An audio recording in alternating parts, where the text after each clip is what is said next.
एक प्रसंग है, पहले कभी स्मरण में नहीं आया पर आज स्मरण में आया है नखपुरा में, तो बड़े सावधानी से सुनिएगा। एक बार मां आद्य शक्ति पार्वती अपनी सखी गजमुखी के पास गई। क्या नाम था उनकी सहेली का? गजमुखी। जम के बोलो, गजमुखी। उनकी सखी गजमुखी के पास गई। ध्यान देना थोड़ा सा। एक शिवजी के गण नंदी और एक पार्वती जी की सहेली गजमुखी। कहते हैं शंकर भगवान के गण नंदी इतने सुंदर थे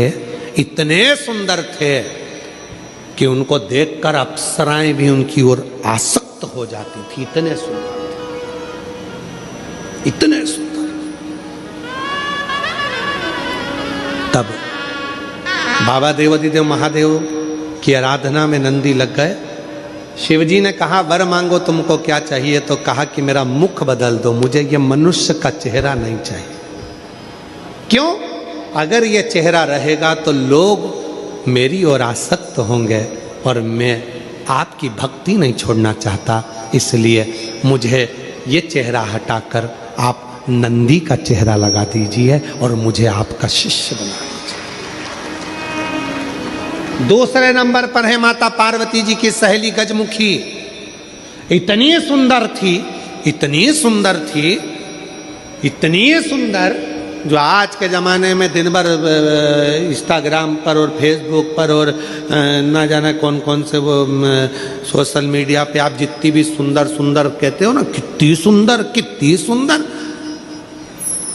ये सब जितनी दुनिया की सुंदरता है पार्वती जी के साथ रहने वाली एक उनकी सखी गजमुखी के चरणों की धूल के बराबर है। चरणों की धूल के बराबर। इतनी सुंदर थी गजमुखी। एक दिन गजमुखी आई पार्वती जी के पास। गौरा गौरा गौरा। गौरा ने कहा क्या बात है, क्या हो गया? एक वर चाहती हूं तुमसे। क्या वर है? बस मैं चाहती हूं कि जब भी मैं तेरे साथ चलूं पूरी दुनिया की दृष्टि केवल तुझ पर रहे, मुझको कोई ना देखे, ऐसा वर चाहिए। पार्वती जी ने कहा इतनी स्त्री की सुंदरता तो उसके चेहरे से ही होती है और तू ऐसा वर मांग रही? नहीं नहीं नहीं, मुझे बस तू वर दे दे, ऐसा वर दे दे। पार्वती जी ने कहा तुझे जो अच्छा लगे वो प्राप्त कर ले, मुझे हाथी का मुख लगा दे। हाथी का, ठीक है। गजमुखी हो गई पार्वती जी, बहुत सुंदर। अब एक बार गजमुखी ने नंदी से संवाद कर लिया। बहुत सुंदर प्रसंग है, थोड़ा ध्यान देना। पहली बार स्मरण में आया इसलिए उसको सुनाने का मन कर गया। बहुत सुंदर प्रसंग। गजमुखी ने नंदी से एक बार संवाद कर लिया।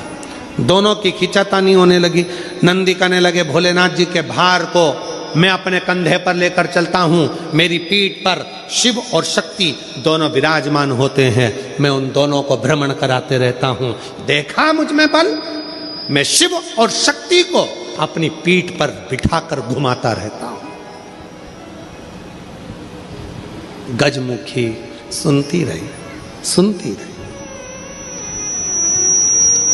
गजमुखी ने कहा रे नंदी, ये तेरा भ्रम है कि तू शिव को उठाकर लेकर जा रहा। ये तेरा भ्रम है कि शंकर भगवान तेरी पीठ पर बैठकर जा रहे हैं। शंकर भगवान को लंका का राजा रावण भी ले जाना चाहता था, पर भगवान शंकर ने अपने अंगूठे को, मात्र पांव के अंगूठे के नख को इतना सा दबाया था और रावण ने पूरा बल लगा दिया था तो नहीं उठा पाया था। जरा सोच नंदी, वो तो शंकर भगवान की कृपा है तुझ पर, इसलिए शिव जब तुझ पर बैठते हैं हल्के हो जाते हैं, इसलिए तेरे साथ चले जाते हैं। पर नंदी मानने को तैयार नहीं। जब नंदी नहीं माना तब गजमुखी ने कहा कि नंदी मेरी बात मान ले। नंदी कहते नहीं नहीं, अगर तुम कहती हो कि शिव हल्के हो जाते हैं भक्त के लिए, तो तुम ऐसा कुछ कर कर बता दो कि शंकर भगवान तुम्हारे कहने पर बैठ जाए। ठीक है, आज गजमुखी पार्वती जी की आज्ञा लेकर तब साधना में बैठ गई। शिव जी प्रसन्न हो गए। क्या बात है गजमुखी, क्या चाहती हो? इतने दिनों से तुम तप साधना कर रही हो पार्वती की, आज मेरी तप साधना? क्या हुआ? बोलो गजमुखी, क्या चाहती हो? गजमुखी ने एक बेलपत्र का पत्ता दिया और बाबा भोलेनाथ जी से कहा, बाबा मेरा निवेदन है, इस पत्ते को मैं हवा में उड़ाऊंगी, आप उस पत्ते पर क्या बैठ जाओगे? शंकर भगवान बोलने लगे, अकेला बैठूं या पार्वती को भी बैठाऊं? गजमुखी बोली, इतने से पत्ते पर पार्वती भी बैठ जाएगी? शिव जी बोले, पार्वती को बिठाऊं, साथ में गणेश जी को भी बिठाऊं कि रिद्धि सिद्धि को भी बिठाऊं? गजमुखी ने कहा, इतने से पत्ते पर गणेश रिद्धि सिद्धि बैठ जाए। शिव जी बोले कि कार्तिकेय को भी बिठा लूं, कि अशोक सुंदरी को भी बिठा लूं, कि जया विशारा सामरी बारी दौतली देव सबको बिठा लूं? इतना बड़ा परिवार सब बैठ जाएगा? इतने में शिव जी बोले कि भगवान विष्णु और लक्ष्मी को भी बिठा लूं क्या? कहा विष्णु लक्ष्मी, तू कहे तो ब्रह्मा ब्रह्माणी को, ब्रह्मा ब्रह्माणी, इंद्र इंद्राणी, 33 कोटि देवता इस पत्ते पर बिठा देता हूं, बोल गजमुखी। गजमुखी मुस्कुराकर बोली, ये सब तो नहीं, केवल आप बैठ जाइए। गजमुखी ने शिव नाम लेकर पत्ते को शिवलिंग पर चढ़ाने के लिए बस थोड़ा सा उसको नीचे की ओर गिराया। उतनी देर में उस पत्ते के अधर पर मेरा शंकर आकर विराजमान हो गया। मेरा शिव, मेरा शिव उस पत्ते पर आकर विराजमान।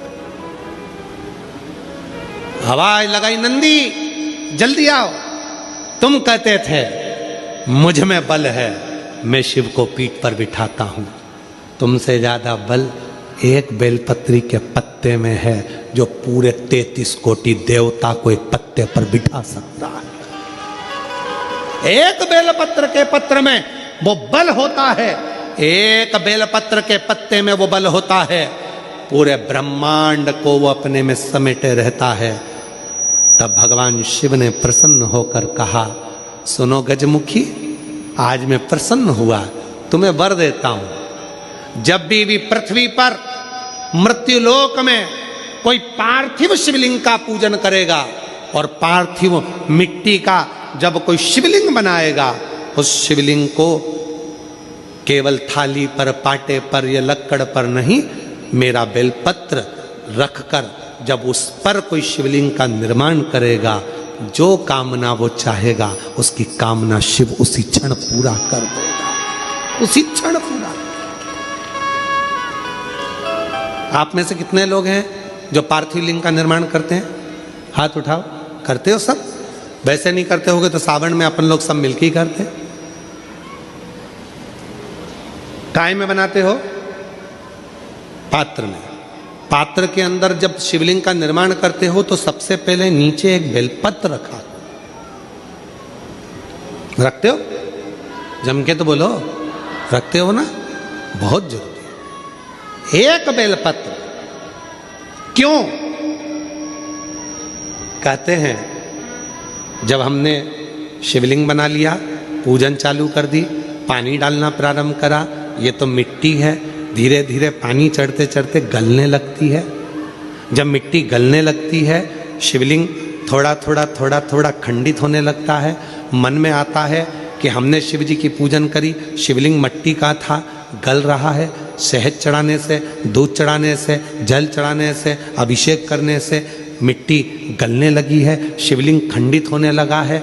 शिव महापुराण की कथा कहती है, पार्थिव लिंग को, मिट्टी के शिवलिंग को जब हम बेलपत्र के ऊपर निर्माण करते हैं, पार्थिव शिवलिंग बनाकर पूजन करते हैं, तो वो मिट्टी का शिवलिंग अगर गल भी जाए, टूट भी जाए, पानी में बह भी जाए, तो याद रखना वो कभी खंडित नहीं माना जाता, वो अखंड ही माना जाता।